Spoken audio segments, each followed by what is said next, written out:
Welcome everybody to a special edition episode of the Kick and Make Up Show. I'm your host, the American Hybrid, Nick Cunningham, and with me as always is Jeremy JD Dorsey. And as you can see today, we've got a special guest, CAMMA president. I'm gonna call you president now. All right, President and owner, Mike Goodwin. Welcome to the show. Welcome back to the show, actually. Thanks, man. Thank you for having me. And before we get to let everybody know what's going on with today's show, like I said, it is a special edition. We are taping live at North Park Mall at Complete Nutrition. So thanks to everybody that let us come in here and take over this front corner of the store. We really appreciate it, and get down here right now if you're watching the show.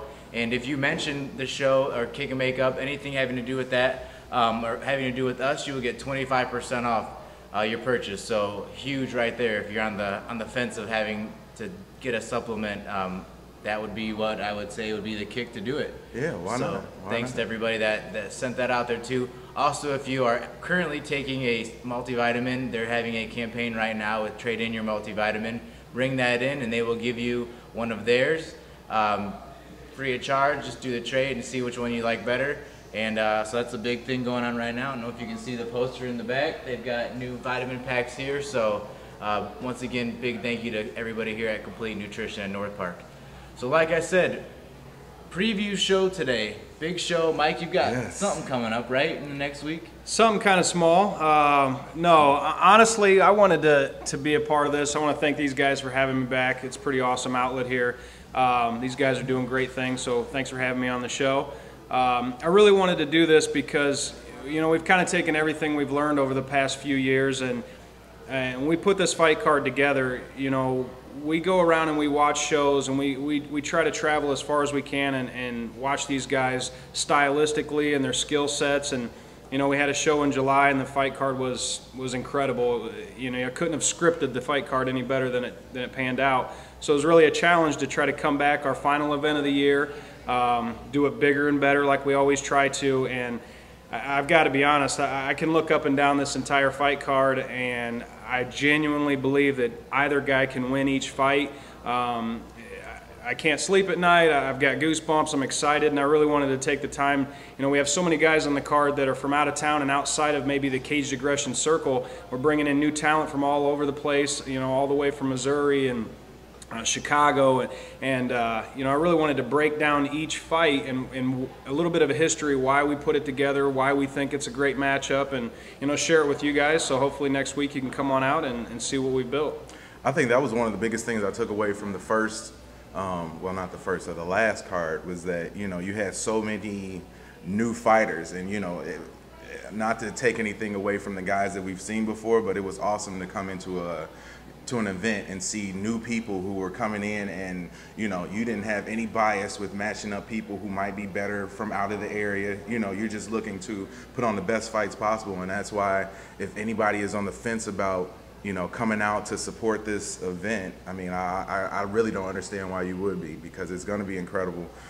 You know, just looking, you know, looking over the card, and have been looking over it for the past few days, is, you know, there's just fight after fight after fight that is, you know, too close to call ahead of time. And you know, even the ones that may seem like they may be a little bit lopsided, it's you just never know when you get into the cage. And you know, I'm just excited to be a part of it too. I think this is the whole reason for this show that we do it today too, to let the viewers know kind of who these fighters are if you don't know them. As you look down the list, we've got some first timers for the Caged Aggression show. And being Caged Aggression 11, the UPRISING, after 10, I know you thought to yourself, what can we start to do different? Each show was bigger than the last one, and that was something you're known for around the Quad Cities, is topping an already huge show when we didn't think you could do it. Like everybody always said, how's he going to top that when that was through the roof? And every time you did something different, and I think this time again, you've even gone farther outside of your realm of the Quad Cities and past, you know, some of the states and cities, and gotten these new fighters. So that's what we're going to do today. We're going to break down each card, or each fight in the card, and give a little background on them, and then hopefully that will bring some more people out. Yeah, we have, on this particular card, we have 6 amateur fights on the preliminary card. Then we'll get into our main card, which has 6 professional fights. Like I've posted, you know, and said, up and down the card, any of these fights are worthy of a main event. So, you know, just because somebody's on a preliminary card or just because they have the title amateur doesn't necessarily mean anything. We noticed in July that, you know, once we got done with the amateur card, the professional guys on the card had a lot of work to do to try to top that. I mean, so yeah, we want to break down the names. My team and I have been traveling around the past couple months to these gyms and watching these guys train, and I've been traveling for the last few years to try to find these hidden gems and watch them fight. Sometimes I'll go to a show and I'll see somebody fight I've never seen fight before, and it'll just click to me like, man, that guy versus that guy. They almost mirror each other, and then we work on putting the fights together. So, yeah, thanks again for having me, and we'll break this down. Yeah, let's get this going. So we're going to start with the amateur card, and we're going to start with Teo Duarte versus Ernest Walls. And just first off, seeing Ernest Walls again, I'm extremely excited. He started and finished his last fight with ginormous slams. Yeah. So we know that he's going to go in for the takedown. We know he's an explosive fighter from front to end. And so to you, what does Teo Duarte bring to the table for this fight? Well, I'll tell you what, I told you a little bit earlier, we had 11 fights locked in. The maximum is 12, and I figured our final event of the year, we might as well cap it off with 12 fights. Ernest made a very impressive debut in July. That was actually not only his debut with us, but his first fight, period. And the kid came out like he'd been fighting a long time. He's strong, and he's fast, and he's aggressive, and everything we want. And of course, he's a highlight fighter. I mean, he's doing backflips and he's doing slams. And so I told his coach when he asked me to get him on the card if I could that I really wanted to make sure it was a good fight for Ernest. And not to take anything away from Josh Elmore. His last fight was great. They went the distance. This Teo Duarte, I've been watching him now for about a year. I've actually judged a couple of his fights, and I just saw him in Pinnacle a few weeks ago, and he continues to impress me because he is nonstop. Now, the advantage here is that he also has a pretty good wrestling background, so he'll be able to hang with Ernest when it comes to the wrestling game. And I tell you what, Teo's fought bigger guys, stronger guys, faster guys, and the kid is nonstop action. This isn't your typical two wrestlers, boring, lay on each other. These guys aren't going to stay on their backs. They're going to get out. They're going to fight. Teo is undefeated. He's now 5-0. Like I said, bigger guys, faster guys. He is relentless. So I tell you what, we're starting the night off with this fight. I always like to set the pace of the night with a good fight, and I mean this just like the rest of these. This has everything to be fight of the night, starting it off. And I just wanted to add before we go to the next fight that this is something for the fighters out there to remember. How you fight in your fight determines your next fight. So the fact that Ernest came out so dominating, you got him kicking off the next event, which is a huge thing to put on somebody's back for their second fight. Right. And it's done for a reason. So he, you know, and I take that as a privilege. Some people say it's stressful to start the night off, but Sure. I look at that as a sign of respect from you and all the other fans that he did such a good job that you are entrusting him to kick off your night of fights. So for all the fighters out there, what you do this fight is going to affect the next one. So good luck to both of them, Teo Duarte and Ernest then Walls. also, you know, bringing in someone who, you know, the local area isn't familiar with. Both guys, really. Yeah, and you know, just to have that, and it shows a lot of, you know, courage on your behalf to, you know, kick things off. I'm sure there's a whole lot of other, you know, safer matchups that you probably could have put first, but like you were explaining, this one has big potential to be, you know, really explosive and something to kick the night off the right way. Yep. So we will move on to Kyle Johnson versus John Lawrence in our second fight of the night. This is a unique fight here because, again, just like the first fight, neither one of these guys are from the area. And, you know, I get asked that a lot, you know. A lot of local fighters around here have been fighting a long time, and it is absolutely no disrespect to them. We're only doing 3 to 4 shows a year. We only have so many spots. It's not just about being local. You know, it's a whole process to put these fight cards together now. And this one's unique as well because we've got Kyle Johnson from you know, Peoria area, Central Illinois Combat Club. John Lawrence is a brand new debut fighter out of Blue Line Fighting Systems in Galesburg. Back when we were doing shows in the Galesburg, Knoxville area, the guys at Blue Line are good guys. They're respectful. They train hard. John Lawrence actually turns 18 a week before this fight, and the guy's been training for a few years for this moment, you know. And when you find somebody like that, this isn't somebody that just decided to get into a cage and we just throwing him in there, you know. This guy's been training for, you know, multiple years in his teenage years for his debut fight, so he's earned it. Kyle Johnson, on the other hand, his training regimen will make some guys look bad. The kid is extremely talented in his own way. He's just, unfortunately, his first couple fights, he's fought guys with a lot more experience, a lot bigger guys. They're both in their comfortable weight class. To me, this fight right here is kind of a sleeper because not a lot of people know who they are. We don't have the privilege of looking at previous fight footage with John, but stylistically, you've got two guys that are training hard. You know, it's going to be a great fight. It wouldn't be on this show if it wasn't. Like I always say at the fighter meetings, unfortunately, you know, half these guys get to win and half of them unfortunately have to lose, and I can't even tell you which way I would lean on this fight. Right down the middle, 50-50. Yeah, you've got a guy that's extremely hungry, like you said, and I've got respect for that. It's his first fight. He's waited a couple of years to make his debut.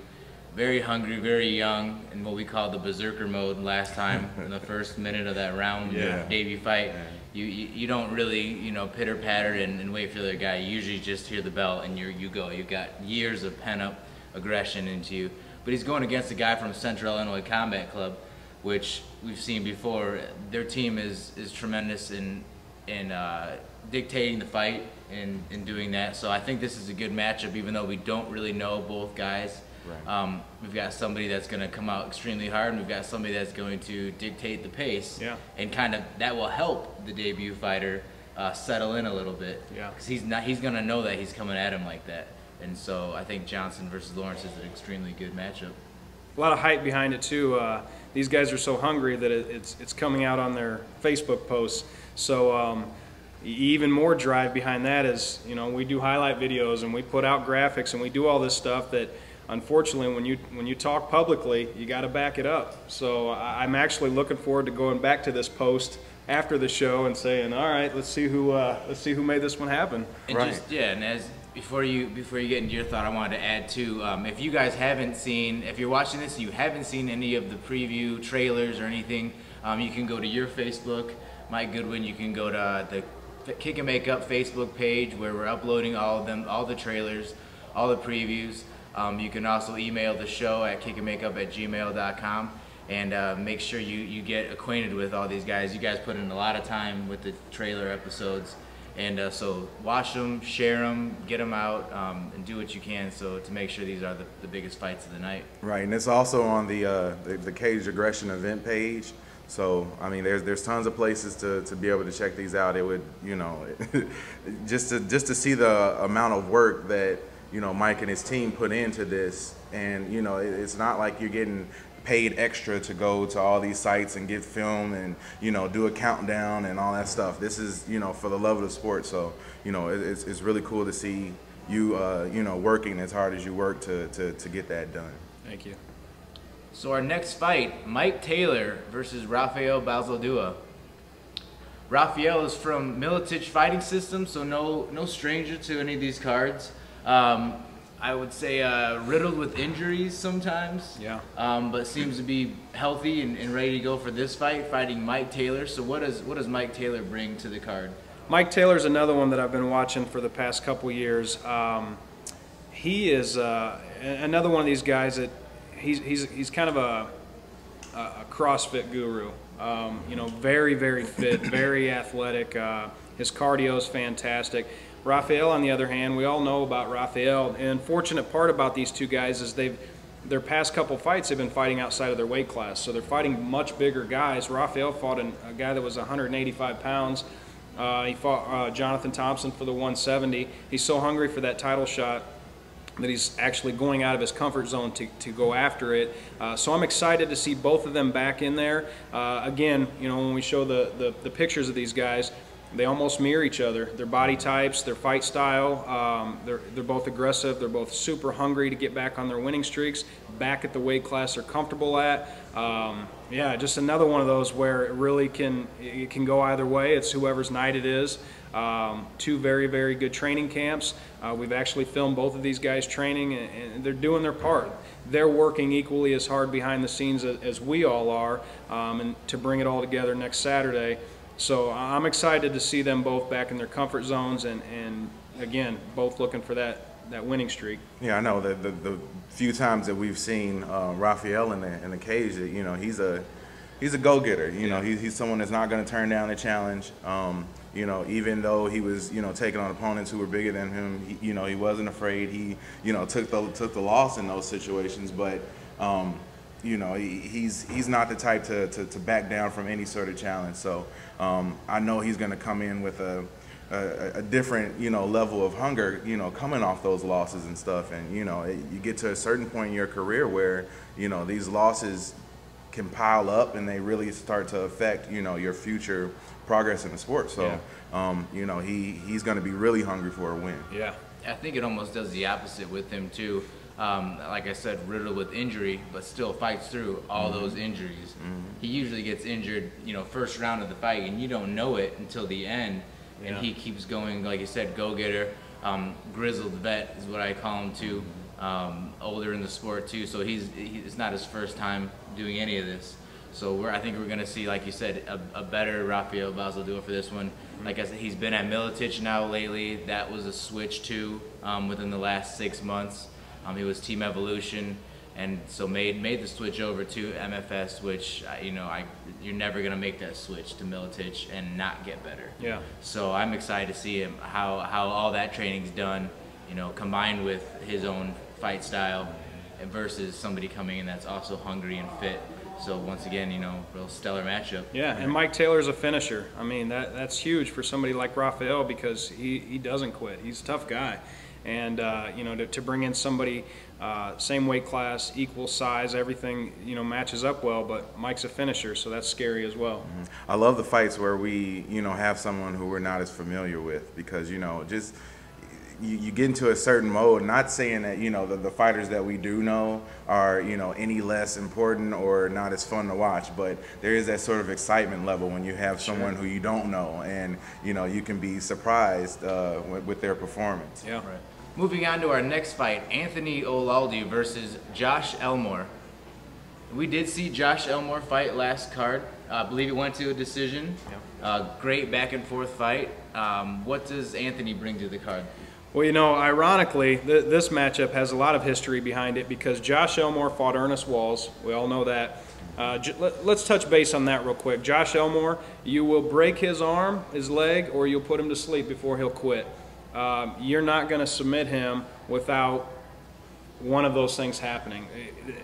I tell you, not to take anything away from anybody's training, but I can't go to the gym and not see Josh in there. He is there every single day, working his ass off, just like a lot of these guys are. And, you know, Josh works pretty much exclusively with Barb Honchek, you know, world champion, with Junior Hernandez. He's not somebody that you're going to go in and submit very easily, if at all. With that being said, as we know with Ernest, you know, the whole second round he was in that choke. You're not going to finish Josh. Well, Anthony Olalde is Ernest Wall's training partner, and they were initially supposed to fight on that card. Anthony got injured, so Ernest filled in, and that's how that all kind of came twofold. Well, now it's time for Josh to get his original opponent, get Anthony his debut under our banner. The fight excites me because Anthony is also a very good wrestler. I don't know about better or worse or same as Ernest, but if you look at these guys in the picture, you know, Ernest was shorter and much stockier, you know, and he had this level of strength and that shortness that was able to kind of pick Josh up and do whatever he wanted with him when it came to that. Anthony and Josh match up better on their size, their reach, their height, everything. With Josh's resilience, his hunger, he was right back in the gym on Monday morning after the show. He's obviously improved.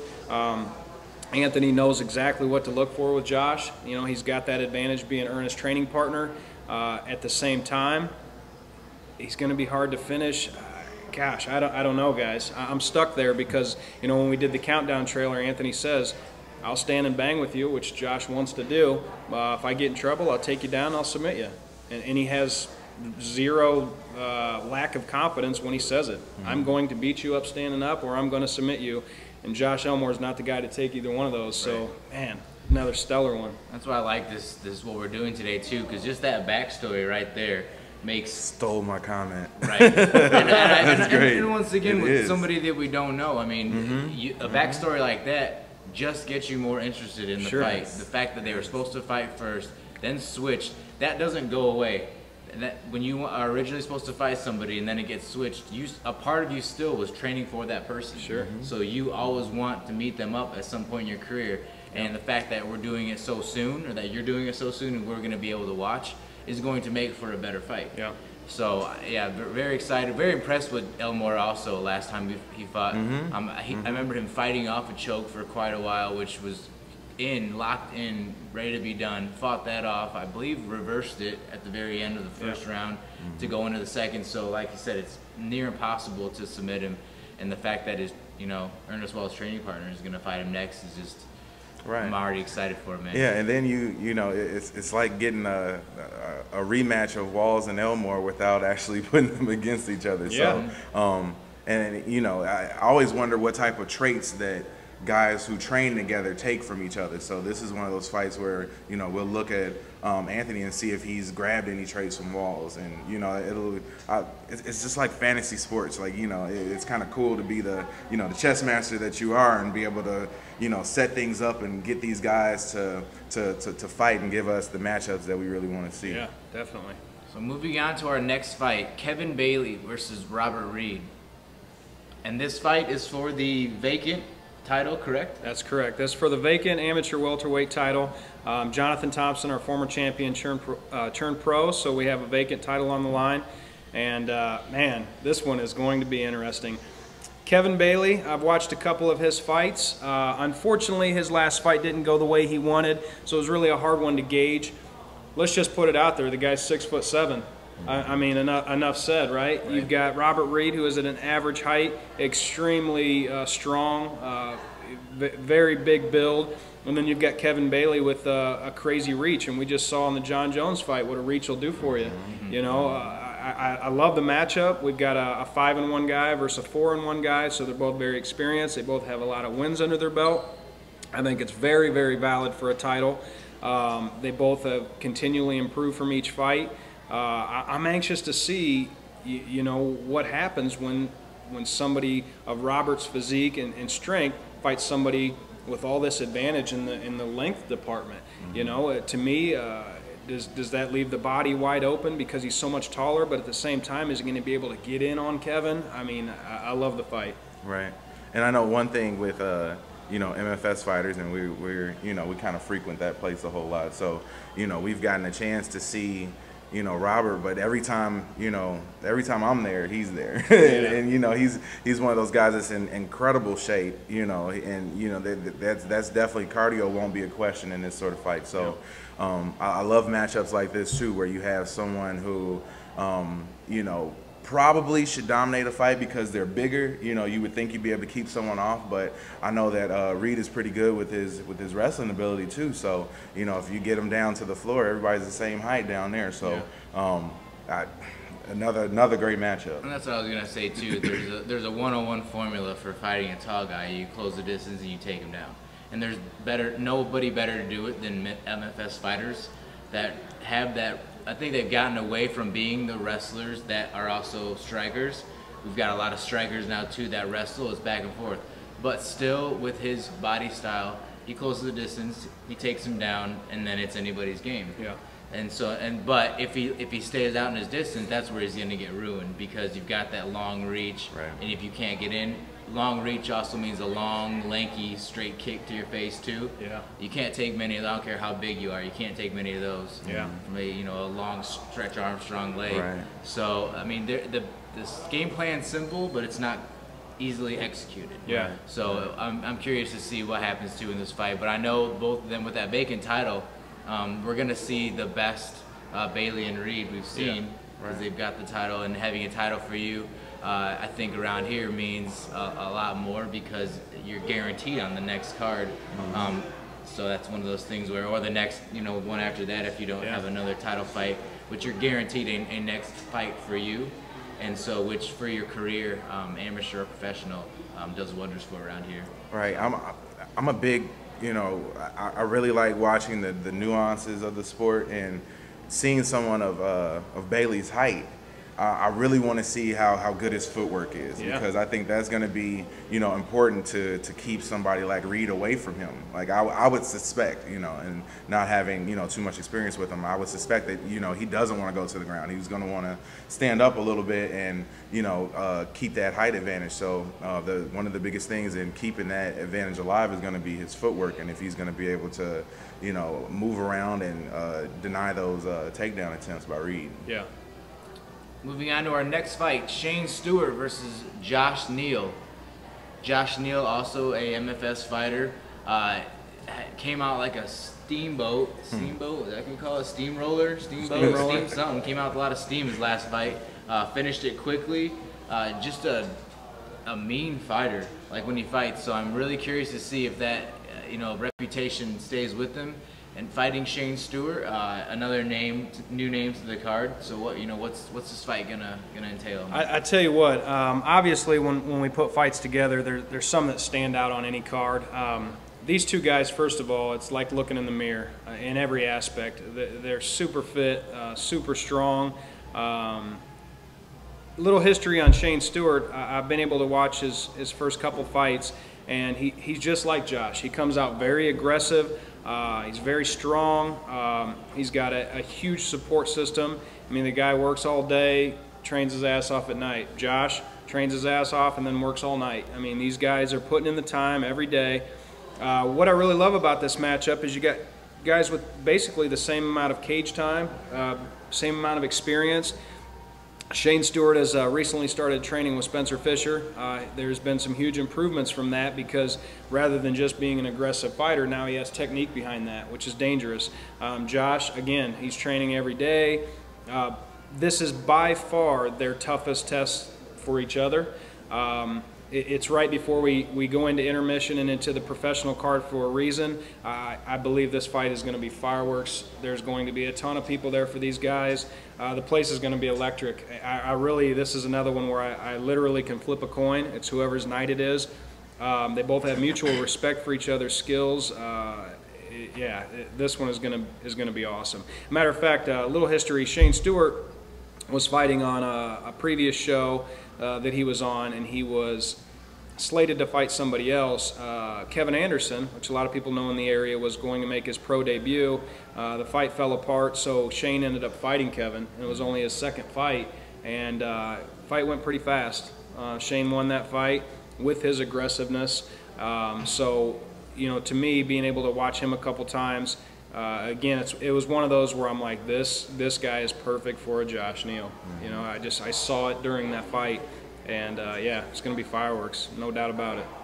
Perfect place to put, like you said, right, to end the amateur portion of the night, go into intermission, and hit our professionals side of the fights, which we're going to do right now. First professional fight of the night, Clint Anderson versus Joe Hagar.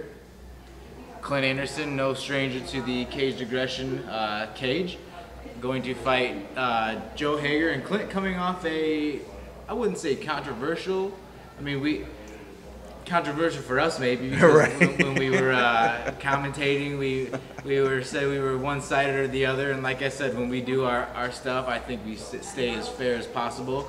But not when we were commentating, when we were analyzing the fight afterwards. Right, and it's one of those things where, like we've said before, if we know the person and it's maybe more words are said about him, but we still try to keep it as fair as possible. Definitely. But with saying that, knowing Clint coming off a loss like that, where his brother was yelling in his corner to push the pace, and everybody watching it was kind of waiting for him to explode, and the times that he did, he capitalized.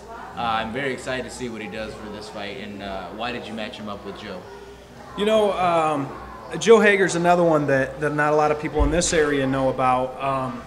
Clint, you can't take away anything from a guy who's been training as long as he has, that has had so many fights like he has.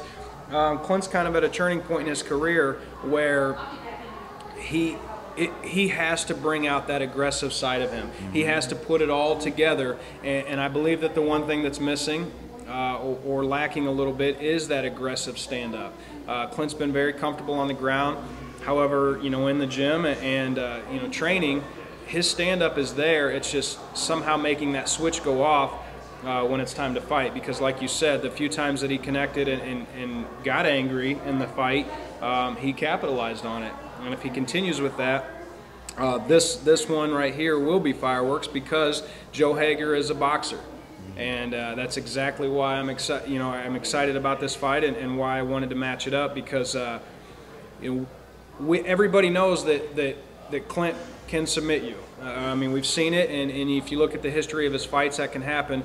But everybody also knows that every fight starts standing up. And to be submitted, you got to get to the ground somehow. So what better person to put in his way than a boxer and a big guy? He's a bigger guy than Clint.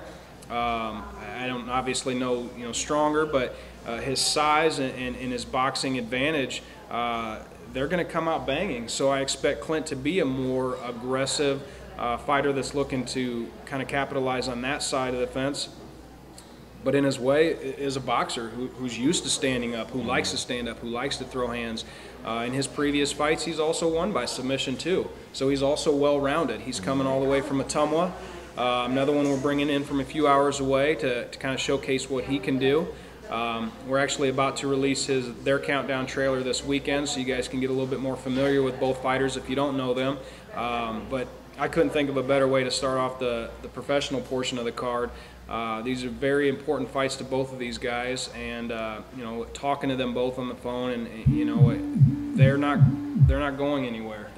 This fight is so important to these guys that it's another one of those that to get the win, it's not going to be easy. So, and I always wonder when you have a matchup like this where Clint is obviously trying to work on, his stand-up a little bit more than usual, and you have somebody who's very proficient in stand-up.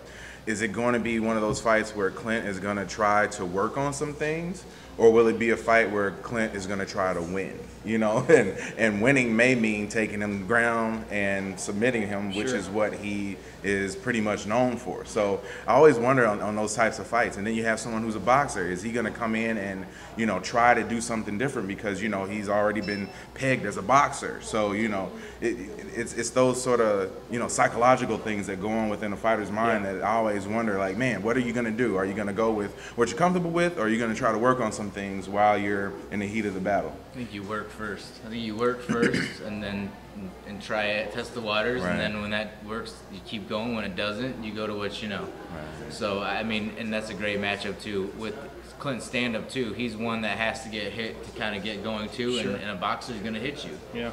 It's not, it's going to be a strategic boxing match to begin the first 30 seconds before there's any kicks or shots thrown. It's going to be, like you said, every fight starts standing up. Yep. So it's going to be, first minute will tell the tale of that card. One thing that really stands out with Joe when I talked to him that he said, I keep replaying it in my head, is he doesn't have as many fights as Clint, so his experience and his time in the cage will be a disadvantage compared to Clint's.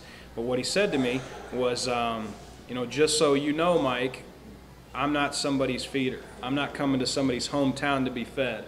And I said, well, that's exactly what I'm looking for, is not that. We don't believe in that. We've never believed in that in our shows. We want quality matchups. We want guys that can win up and down each side of the card. And that really stood out to me, that he says, look, man, I'm in. I appreciate the opportunity, but just so you know, I'm not coming to this guy's hometown to lose. Right. So it gets me more excited, obviously. Right. Moving on to our next fight, Wade Choate versus Shawn West. Shawn West, another MFS fighter on the card. Been out for a few months, I believe, right? Hasn't taken a fight for a while. Fighting Wade, and give a little backstory on Wade that I know will get people more interested. Yeah, there's another guy that a lot of people don't know in this particular area, or maybe in the cage aggression circle. He's been involved in our shows from the beginning. He's one of Bob Long's guys, Central Illinois Combat Club. He's cornered countless guys. when they were fighting, you know, for us. Now that we moved into the professional series, now we're able to showcase him as well. This is a 135-pound division. These guys are tall and strong and fast, and they love to stand and bang. Whether you are an avid fan of mixed martial arts or whether you just like seeing people get hit and you come for the beer, you're going to get your money's worth in this fight right here because these two love to bang. Shawn's coming off an impressive victory. He won TKO, impressive fashion. Wade, same thing. He's coming off a main event knockout at XFO in Chicago. A little bit about Wade. The guy is he's a true fighter. He's fought in Japan. He's fought in Finland. He's fought Jens Pulver, which everybody knows. The guy has crazy experience. On the other side of the fence, that's who Shawn wants to fight, is guys that's going to step him up in his level, and it's going to take him to that next level by fighting guys with credibility and experience. And you know, you get, if you haven't had a chance to watch any of the countdown trailers, maybe start with this one because they're not shy. You know, Wade says he likes beating people up in front of their grandma, and he says go ahead and bring the whole family because he wants to do it in front of more of your family. Shawn, on the other hand, he doesn't bite his tongue. He'll tell you exactly how he feels. These guys are going to bang. I mean, plain and simple. Moving on to our next fight, Austin Haylage versus Nate Rodriguez. Extremely excited about this fight. Whenever I see Nate on a card, this is one of those where I know you're getting your money's worth as well. Like you said, sometimes you come out for different reasons. Last time we saw Nate, he made quick work of his opponent. And so when doing that, let me just go to the reporter side of my personality. When you're seeing somebody that dispatches somebody so quickly like Nate did to his last opponent, is that on your mind again for matching him up the next time? Nate has actually been easily the hardest guy to match up since we've been doing shows. He fought for us as an amateur. He's now fought for us as a professional fighter. He's a tough one because, and this may not come off correctly, but I've always said that, you know, my job is to get these guys that we can't find an opponent to beat them, to get them beat, to find somebody that has a skill level to come in and actually get the W. That's what makes a good fight and a good matchup. There's no question we found one here. Austin is undefeated fully in his entire career.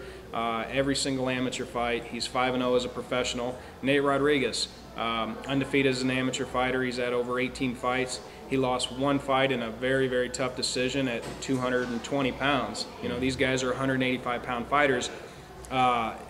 He's coming all the way from Carthage, Missouri. He's going to make a long travel here. He's very excited to be on the show. They've been very involved in the whole process. I'm excited to have him. I've reached out to other credible matchmakers in the sport, and they're blown away by this matchup as well. I mean, these are two guys that they just tried out for the Ultimate Fighter. They're legitimate contenders in this sport. They have legitimate chances of making it to the big show, and I believe with the exposure that we try to give and this matchup that we're going to help these guys get to that next level. That's our ultimate goal.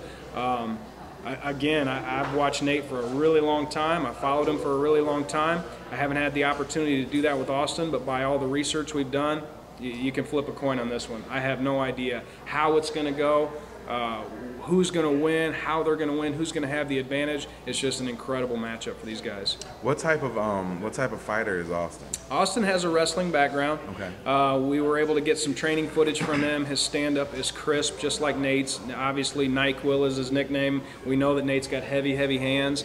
Austin can take a punch. Austin's manager said that he believes this is his toughest opponent to date. And I would like to say in the correct weight class, this is also Nate's toughest opponent to date. So, you know, he's got the wrestling background to be able to, if he gets in trouble, take Nate down and maybe control him on the ground. At the same time, again, every fight starts standing up. These guys are going to come out and bang. And just, you know, a credit once again to your shows. As you work your way up the card, you see that, like you said there, these fighters are auditioning for the Ultimate Fighter. Nate's one loss was against somebody that was in Ben Rothwell's corner for his fight at UFC 164 when we went to go cover it. Yeah. Just to saying that, I mean, that's the big show there. So you've got, you know, cornermen fighting, you know, that's just showing that these are high caliber fights. like I said, Nate's one of those guys too. A couple other guys that you could easily see. You know, he's so young too. Yeah. That his one loss, you know, that's a little blemish on his record. Yeah. And so I'm really excited to see what Austin brings, and just with having that background, very excited to see what this fight comes about. Definitely. So the next fight, Eric Shoten versus Mark Tong Van. And I don't usually say this very often, but I'll say it again because I've already said it once. Fight of the night, written all over it. Man, before you even talk, like this one, and you know, some people say that we have a little bit of bias towards fighters. I don't really believe in that, but I'm gonna have a little bit of bias towards this matchup. Like I looked at this card, you know, when you were putting it together, and you know, first got wind of this fight, and I said, that's it. Like that's the one that I want to see, and you know, that's one of the ones where I feel like I'm privileged to be sitting cage side to see, you know, the fireworks that are going to come out of that fight. Neither of those guys will back down. Both of those guys are very strong on their feet, very strong on the ground. So, coin flip. Yeah. Well, I mean, here's what it comes down to. If I got to be a shameless plug here, a shameless promoter, and say you guys are paying $27 for this incredible fight card, I'd pay $27 for that one fight. Mm-hmm. You know, it speaks for itself. Mark made his debut with us under the Cage Aggression banner last show. A lot of people were skeptic on that fight because he came in for a title shot right away. He had an average record before he started taking things serious, and man, did he ever perform, and did he ever control the pace for 5 rounds and against a very quality opponent. Oh my goodness. Like, Andrew Busey, another guy that we've had a hard time finding guys that can come in and give him a challenge. You know, let's start with Hard Drive Mixed Martial Arts. You know, we've done a lot of traveling around to gyms, and I tell you what, every time we go in there, these guys are 110%. You take that, they've got champions in there all day long, UFC fighters and world champions. And Mark Tong Van is going to be in the big show along with Eric Shelton someday. Both of these guys will be on television fighting in the UFC. I have no doubt in my mind. The fact that we have this fight in our event, honored, man. I'm blessed. I'm humbled. It's one of those fights that when they both agreed to it, all I wanted to do was just scream it to the world, to the community, because on paper and in the cage it will be exactly what we anticipate. This won't be one of those fights where it's all hyped up and, you know, and something happens and it's a boring fight. It's impossible. Mm-hmm. Eric Shelton, if you know our circle and if you followed Cage Aggression at all, you know who he is. We've really tried to promote this guy because he has natural talent and abilities. He's going back to 125 pounds. He's been fighting big guys. 135. He fought a guy came in at 150 pounds and you know, and won the fight. Obviously, if you saw his fight with Gladhill, that was an absolute war. You know, and gosh, man, I'm kind of at a loss for words because that fight is easily going to blow everybody's mind. And I'm proud that we get to present it the way it should be presented and give these guys the exposure they deserve because I know they're training hard. Mark's coming off of like 3 knockouts in a row or TKOs. I mean, Shelton, everybody knows, cardio for days, extremely strong, fast. I mean, yeah, fireworks, man. Yeah, and the fact that he's going to 25 and shedding some more weight is going to make faster. Yeah. Which I mean, I'm very curious to see, you know, how that works as far as losing a little bit of strength, making up for it in speed. But like I said, coming out of this camp, they're going to make sure that he's ready for this fight. Huge fighter on the plate for him with Mark Tong Van. Definitely. So very excited. And both guys are the type of fighters that are exciting to see and to watch. Like, you know, some guys are good and they win, but they aren't as exciting. Sure. But both of these guys are extremely exciting, willing to take chances. You know, if you like someone like a Showtime Pettis, you know, this is, you know, that type of fighter with both of these guys. Yeah. So moving on to our co-main event of Cage Aggression 11, Anthony Nochi versus David Glover.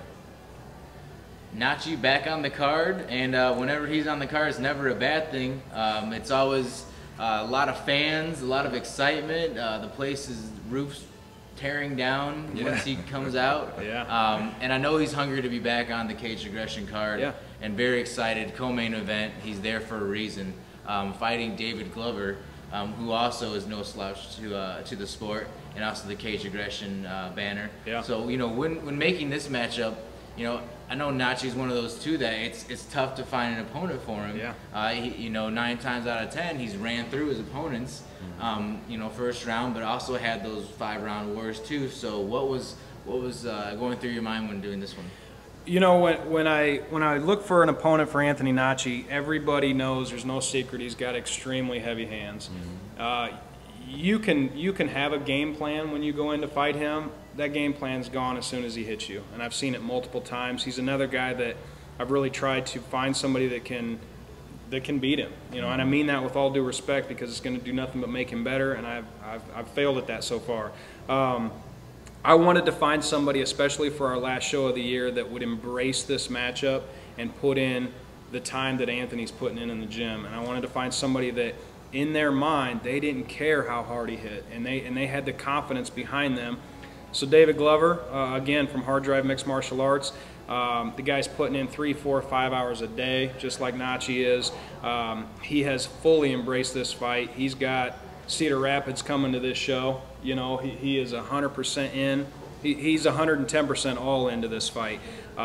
They're both cutting down from the high 180s. I believe even David started in the 190s. Keep in mind, David Glover's a 170-pound fighter. He fought for us one time, very impressive win, came in and just dominated last March. And, you know, when it comes down to it, you know, they always say you win your fights in the gym. And if you got to go to those dark places in the gym so that when you go there in a fight, you know how to get past them. These guys are both going to those dark places in the gym. It's a very, very equal fight as far as the time they're putting in, the training, the skill set. David Glover has a wrestling background. I've always said that could potentially be Anthony's, you know, his fault, as somebody comes in and has the ability to control him and keep those hands away. But at the same time, David's got a stellar stand-up. He's not afraid to get hit. Watched him fight on Access TV, and I mean, the guy he was fighting was a completely different level professional fighter, and David, he took shot after shot after shot, still went the distance with the guy. He's a much improved fighter now. I think that for Anthony's second pro fight, he's got his hands very, very full. I believe this is David's 3rd professional fight. Very worthy of a co-main event. As much as Nochi doesn't like co-main event, waiting all night to fight, I couldn't help it. I mean, they've got the Quad Cities and Cedar Rapids here to see these guys, and it's another one that's going to be fireworks. Yeah, and whenever we've seen Nochi fight too, the fights that he doesn't, you know, win in the first round, he's almost robotic in moving forward and taking shots. And I remember when he fought Reed, just took kick after kick after kick, and kept going, and could barely even walk afterwards, but never gave up too. So that's one of those things, and I believe it was Reed, if I get the name right. So versus David Glover, having watched the tape, that's got to be scary for him.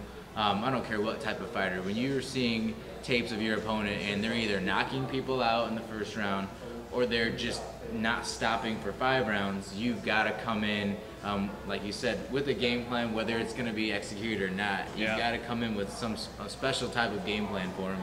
And being the fighter that you say he is, there's a reason why this is co-main event. And so I'm very excited to see this one.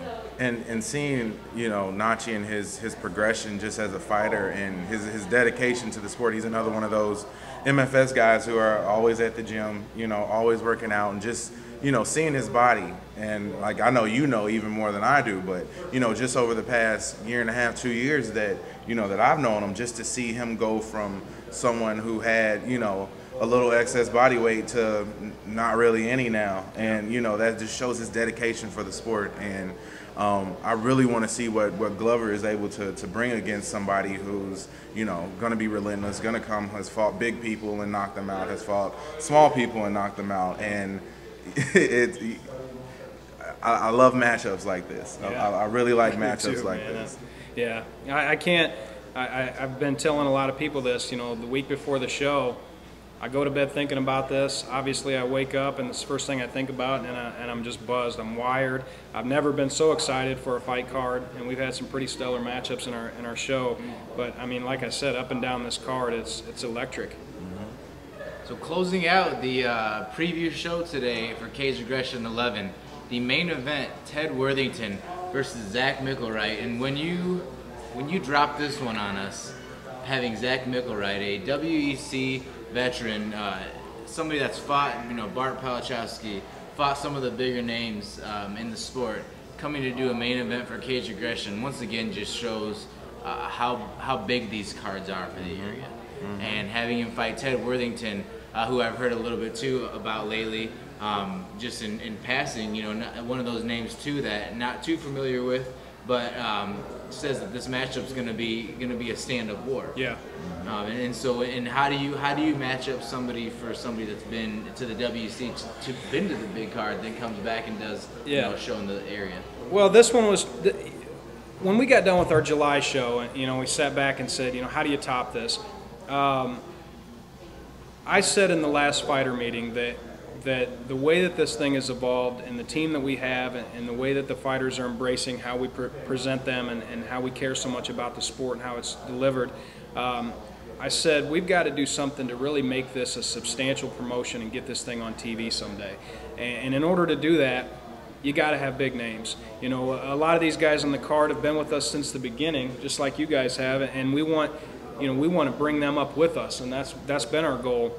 At the same time, in order to make this, this promotion substantial, we've got to bring in names that people already know. We've got to bring in bigger headlining fights. I was ecstatic to hear that Zach was back. He's been in the military for a couple years. He's been gone, and of course over there they're still working hard. They're just not fighting, and so to have him back and headline this show, I was very excited about.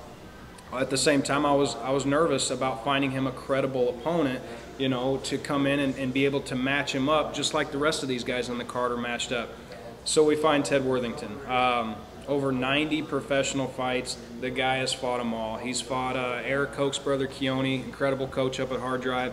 He's fought Junior. He's fought, the list goes on and on. When you fought 90 professional fighters, you know the guys he's fought before. He made a very good point when we interviewed him that he's not worried about Zach's stand-up because that's what he is known for. That's what he likes. He brags about churning ground guys into stand-up fighters. He dictates the fight. Gosh, I'm getting goosebumps talking about it because that's exactly how Zach fights too. He comes out, he's hungry, and more than ever, he's looking to put on a show to, kind of get back in there and to have people, he said in his interview that once he gets back in the cage and he starts doing what he does, people will remember who he is very quickly. Well, he's going to have to do that with a guy that's anticipating that wants to stand and bang.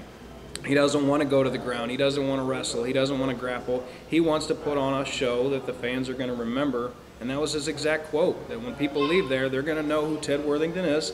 They're going to remember this fight for a long time. And, how can you end the year of these shows and this evolution this year better than that? Come on. Our main events have actually been hard to top. We've had 5-round main events left and right. These guys are going to come out at the highest level in a professional fight that we've ever had in our show and just bang for you guys. So, man, I'm ecstatic. I think we're by that point in the night. I think our minds are already going to be blown to the point where we hardly have any hair left. And for you, that's we're down to your skull at that point. So just really excited though to have somebody. We know Zach too from being around the area. Very excited to see him back on a card to fight again, and just like you said, a perfect way to end the night. Just a stellar card. Literally bottom to top. Yeah. There's so much that we talked about today that we can say it's going to go this way or we're expecting this or that. And I know we said it the last time too. And there was so many surprises once we got there. Yeah. Just things, with Ernest Walls and the debuts of Mark Tongman, just things we didn't know yet till afterwards. And I know that we sit here confident talking about this again, but there are going to be surprises again. But you won't know about those surprises if you don't go out now, get your tickets, and why don't you give some avenues of how to get tickets to Cage Aggression 11? Yeah, thanks for bringing that up, because a lot of the time we put these out, and I notice this when I look at other promotions throughout the United States. You'll see a fight card and you'll see a bunch of names, but they're just names to you. Right. It's really hard to get excited about a name, and it's even hard to get excited about a picture, But for us to break down, just know for the past couple months we've traveled around, we've watched these guys train. For the past few years we've watched these guys fight. We've accumulated what we've learned over the past few years and put together 12 incredible matchups. So I know it may just look like names. Hopefully this will help out to kind of break it down. And $27, you can't beat it. Can I interrupt you two really quickly? And can you talk about the venue and the presentation of it? Because I think that's really big. A lot of people think that when you have something that's not the UFC, that it's going to be 12 fights in a bar. Sure. And it is entirely not like that. So can you speak on that a little bit? Well, that goes down to like the team that I've assembled. We have a huge amount of pride behind attention to detail and presenting the sport the way it should be. Unfortunately, even though MMA has exploded, we're still the minority, and people still view this as fighting. And with all due respect, because, hey, we started in a barn. Everybody starts somewhere. This type of fight card is deserving of a professional venue and a professional presentation. That's why we're creating countdown trailers. As far as the show itself, we have top-of-the-line everything. Top-of-the-line production, sound, lighting. We have a gorgeous 24-foot octagon cage that these guys get to perform in. We spare no expense on presentation. That's why I keep saying, for $27, you're not just going to watch 12 incredible fights. We're going to give you an absolute full package show with the way we present these guys and the quality. You'll get to know every fighter with the way we break down these videos. Every single fight is matched up so that each guy has the ability to win. Yeah, I appreciate you bringing that up, because we do spend an entire week setting up this show for you guys, for the fans, for the fighters. And actually on Friday night, we're doing a live weigh-in at the River Center, so that it's free to the public. You'll come in, you see these guys square off. We do video, and we do, the whole package, just like we do the show. We do the weigh-ins just as electric as we do the event. But you'll have your first chance to see what the show is going to look like. We'll have it all set up, free to the public. Come in and support these guys, watch them square off, take some pictures. But at the same time, if you haven't bought your tickets yet, you have a chance to look at the show and see that this is I like to say, another level for local mixed martial arts, and something that we're really trying to build into something substantial. And it takes the team that we have, it takes everybody involved. It especially takes these 24 guys getting in there and giving their all. Got a guest referee, Bruce Allen, who'll be reffing Bellator the following weekend. He made a very strong point at the last show. He said that every single fighter that came out to fight had a different look in their eye, and the way we present them and how big we do the show actually brings out the best in each fighter. So if that's what us spending all this time and money to present them, if that's what it does, then that's a perfect match. I mean, so Ticketmaster.com, CageTix.com. I'm a big fan of CageTix because you can actually buy your tickets online. Less fees than Ticketmaster, but at the same time, you get to actually select the fighter that you're buying tickets for. They receive a commission. That's how a lot of these guys make money.